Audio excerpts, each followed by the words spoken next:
Pourquoi sommes-nous si souvent épuisés, vidés, aliénés? Pourquoi désirons-nous ce qui nous détruit? Pourquoi courons-nous après des objets qui ne nous satisfont jamais? Pourquoi nos désirs les plus profonds semblent-ils produire notre propre servitude? Il y a quelque chose qui ne colle pas. Si le désir est puissance comme le veut Spinoza, comment se fait-il qu'il soit si massivement capturé, canalisé, retourné contre nous-mêmes? C'est la question que pose Gilles Deleuze. Et sa réponse est vertigineuse. Nos désirs ne sont pas libres, ils sont agencés, connectés à des machines sociales qui les détournent, les codent, les font fonctionner pour autre chose que notre propre puissance. Le capitalisme ne réprime pas le désir, il le produit. Il nous fait désirer notre propre exploitation. La famille, l'État, l'entreprise ne nous empêchent pas de désirer.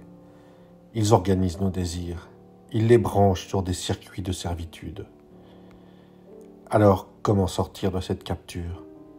Comment expérimenter concrètement le plan d'immanence que Spinoza a ouvert?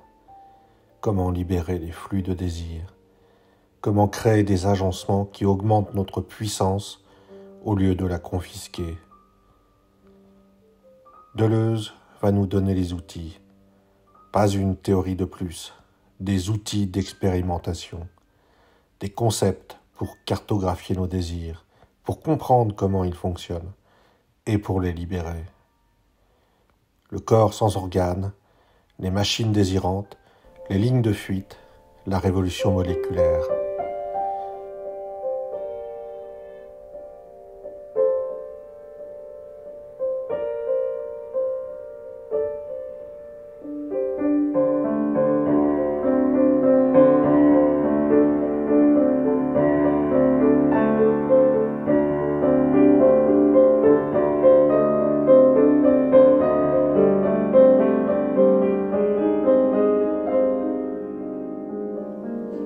Pour Deleuze, la grande question devient comment expérimenter le plan d'immanence. Chez Spinoza, la substance unique reste un concept métaphysique, aussi rigoureux soit-il. Deleuze cherche à la rendre concrète, expérimentale, vécue. Sa réponse, le corps sans organes, qu'il note le CSO. Concept emprunté au poète Antonin Artaud. Précision cruciale, le corps sans organes n'est pas un corps sans organes au sens littéral. Son véritable ennemi n'est pas les organes, mais l'organisme. L'organisme comme organisation stratifiée, hiérarchique, fonctionnelle des organes. Une structure qui soumet le corps à une finalité, à un jugement. Le jugement de Dieu qui assigne à chaque organe une fonction et une seule.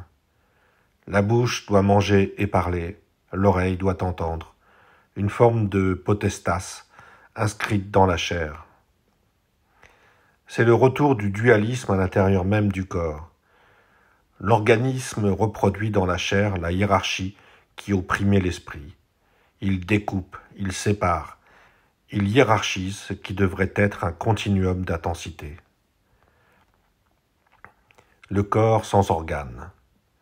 Le corps libéré de cette tyrannie organisationnelle.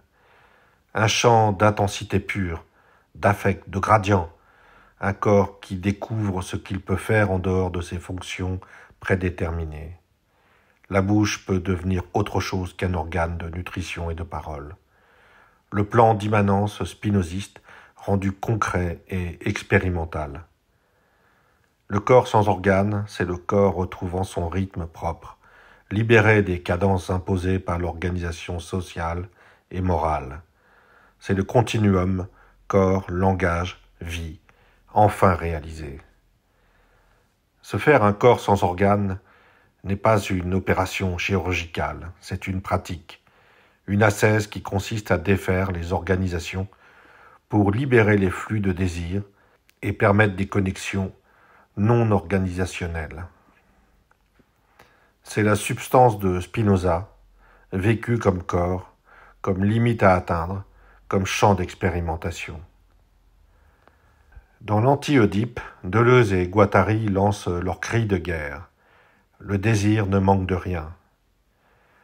Contre la psychanalyse qui a découvert la production désirante, mais l'a réinscrite dans un théâtre du manque, Oedipe, castration, loi, ils affirment « L'inconscient n'est pas un théâtre, c'est une usine ». Les machines désirantes décrivent le fonctionnement réel du désir. Elles connectent des flux de toutes sortes. Les paroles, monnaie, lumière, électricité. Elles opèrent des coupures ou des prélèvements sur ces flux. Elles se branchent continuellement les unes sur les autres dans des agencements toujours nouveaux. Le désir ne fait pas que vouloir des objets dans le réel. Il produit le réel lui-même. Il agence le monde. La question spinoziste, que peut un corps, se transforme. Que peut un agencement? Un agencement, assemblage, n'est pas une structure fixe ou un système. C'est une composition hétérogène et mouvante de corps, d'énoncés, de machines, de désirs, de territoires. Un exemple concret. Un café n'est pas juste un lieu, c'est un agencement de machines, percolateur, caisse enregistreuse. De corps, clients, serveurs, leurs gestes, leurs affects, d'énoncés. Un café, s'il vous plaît, 3,50 €. De flux, argent, caféine, conversation, son. C'est un individu spinoziste complexe, défini non par une essence fixe, mais par ses connexions et ses affects.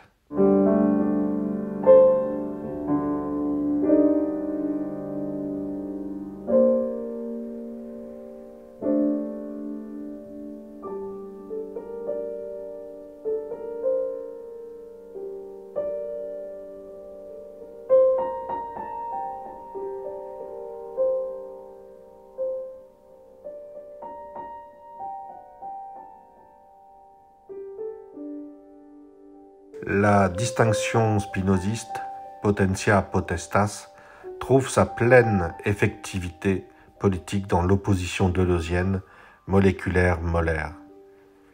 Le molaire, les grandes organisations segmentées, les structures rigides, les identités stables, les hiérarchies, les masses, les classes, les sexes comme catégories fixes, l'appareil d'État comme forme achevée, domaine de la potestas, capture et surcodage des flux.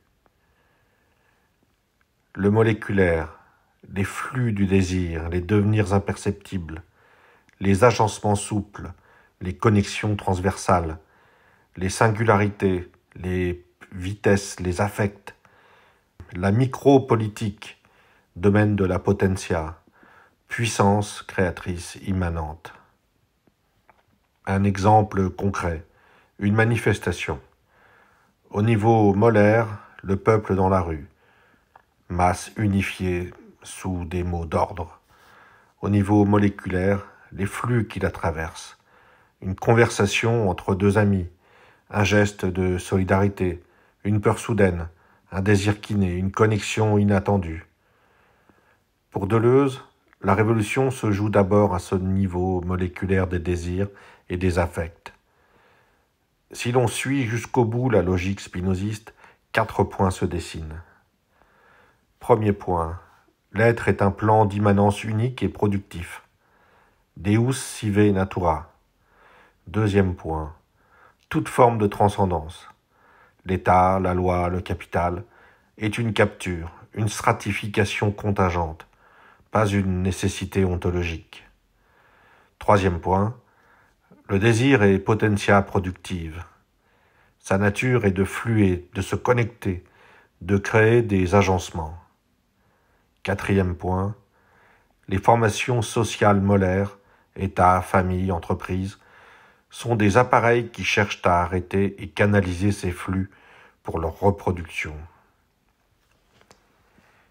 La lutte politique devient une lutte ontologique entre deux principes. Principe d'immanence, de connexion, de fuite, désir, potentia, moléculaire, Principe de transcendance, de capture, de stratification, pouvoir, potestas, molaire. Question spinoziste cruciale. Pourquoi les hommes combattent-ils pour leur servitude, comme s'il s'agissait de leur salut? Réponse micropolitique. Parce que leur désir, leur potentia, a été massivement investi dans des agencements molaires répressifs. Le fascisme n'est pas une anomalie externe. C'est un investissement de désir dans un appareil de destruction. Les hommes désirent effectivement le fascisme, la famille autoritaire, le chef. La question n'est donc pas « faut-il libérer le désir ?» Il est toujours déjà en train de produire. Mais comment notre désir est-il agencé? La libération passe par une schizoanalyse, une cartographie des investissements de désir pour débrancher les flux des circuits de servitude. Comprendre comment notre puissance s'investit dans sa propre aliénation. Créer des agencements nomades, des machines de guerre opposées à l'appareil d'État. Inventer de nouvelles formes de vie. La révolution n'est pas la prise d'un appareil d'État par un autre, mais la libération du plan d'immanence lui-même. Un devenir révolutionnaire permanent qui consiste à multiplier les lignes de fuite moléculaires.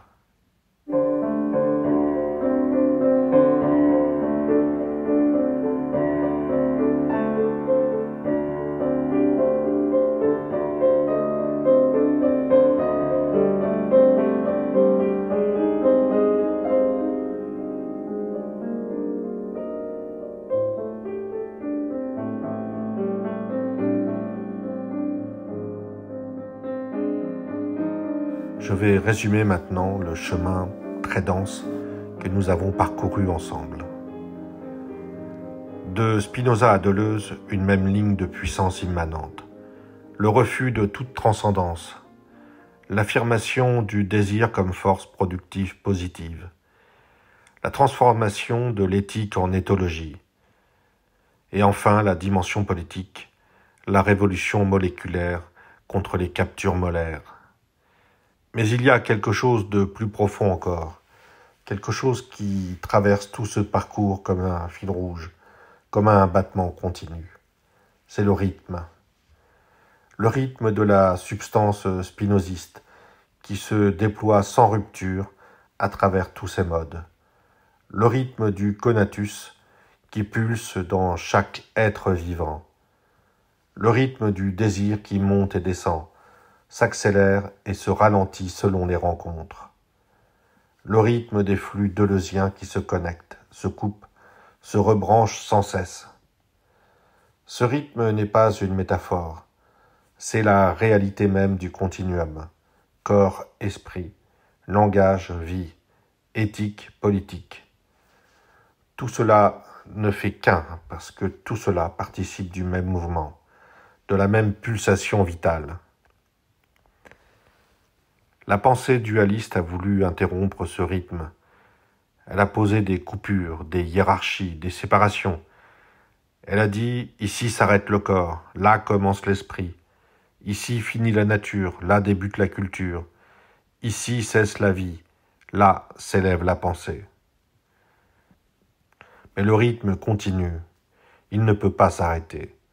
C'est la puissance même de la vie qui s'affirme, envers et contre toutes les tentatives de la capturer, de la segmenter, de la soumettre. Ce n'est pas qu'une théorie, c'est une pratique de vie, une manière d'habiter le monde, une façon de poser la question « Que puis-je ? Que pouvons-nous ? Quelle connexion nouvelle ? Quelle ligne de fuite ?» Et surtout, comment retrouver le rythme ? Comment laisser le désir battre à son propre tempo ? Libéré des cadences imposées par l'organisme social, par la morale transcendante, par tous les pouvoirs qui cherchent à régler notre vie de l'extérieur. La réponse est dans l'expérimentation, dans la pratique, dans l'attention portée à ce qui augmente ou diminue notre puissance, dans la création d'agencements qui nous permettent de vibrer plus fort, de penser plus loin, de vivre plus intensément. Spinoza nous a donné les fondements. Nietzsche, l'élan affirmatif. Deleuze, les outils d'expérimentation. À nous maintenant de poursuivre ce mouvement, de libérer le plan d'immanence, de multiplier des lignes de fuite, de danser au rythme du désir comme puissance d'affirmation. Spinoza nous a donné les fondements. Deleuze, les outils d'expérimentation. À nous maintenant de poursuivre ce mouvement, de libérer le plan d'immanence, de multiplier les lignes de fuite, de danser au rythme du désir comme puissance d'affirmation.